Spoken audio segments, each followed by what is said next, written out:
1.5 million people visited this place. They came here all through the summer of 1951.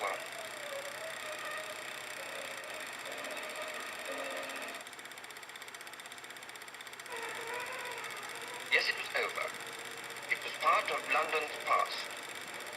It had joined all the other exhibitions, all the crashing military parades, the glittering state occasions, all the ceremony and display that come and go and help to make the public life and tradition of this capital city. Most of it has been pulled down by now.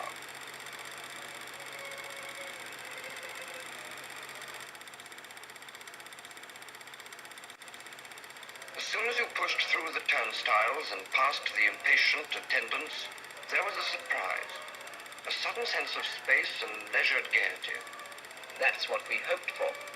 We built it as a place to walk about in, a place, if you like, for pleasure. It was fun.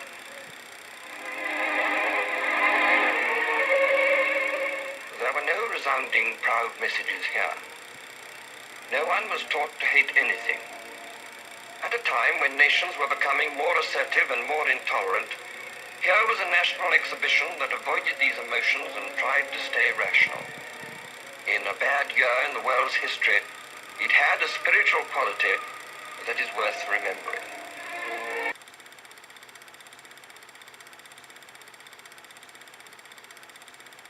This was the building that attracted most attention. It was the largest dome that had ever been built. It was rather like a ship. It was a live thing that moved and strained with the changes of weather and temperature.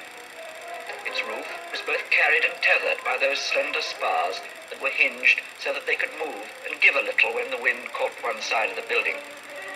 The side walls supported nothing. They were no more than curtains against the light and weather, and they were not the same distance from the edge all the way round.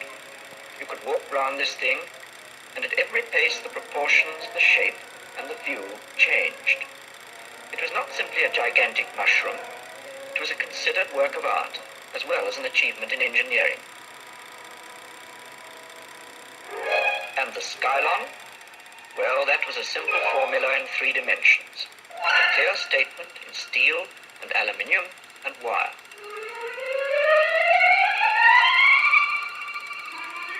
Every part of it did precisely the job it was designed to do. And what was that? Why, simply to hang upright in the air and astonish.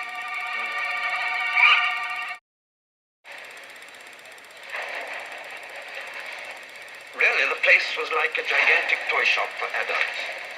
It was a series of surprises.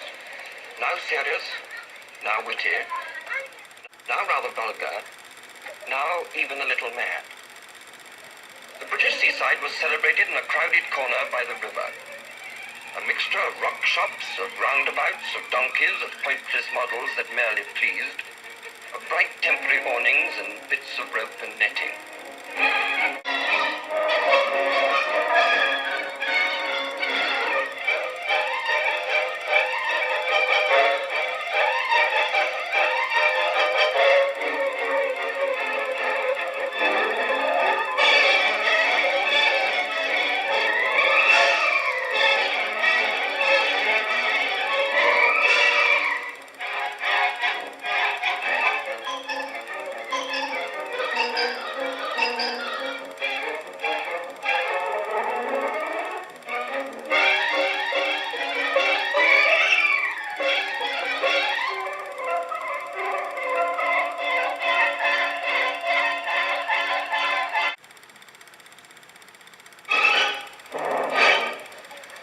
Exhibition to be part of London, not just a piece of clever eccentricity.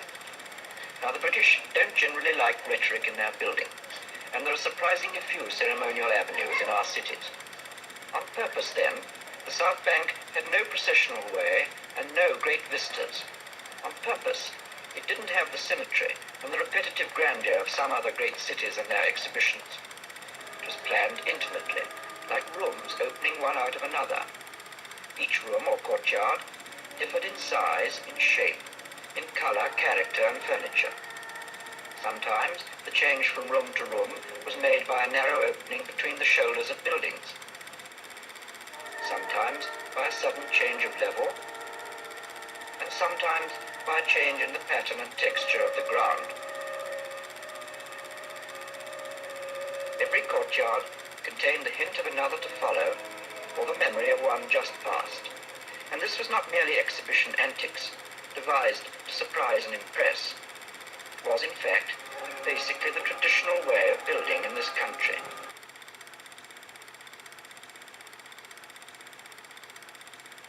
We tried to give London a new riverside, and this meant more than building an embankment. The water had to be part of the architecture, and this meant light open railings beside the water and balconies suspended above it.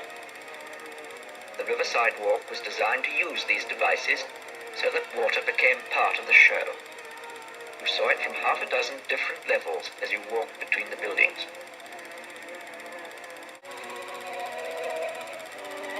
There was half an hour when the light struggled with what was left of the day.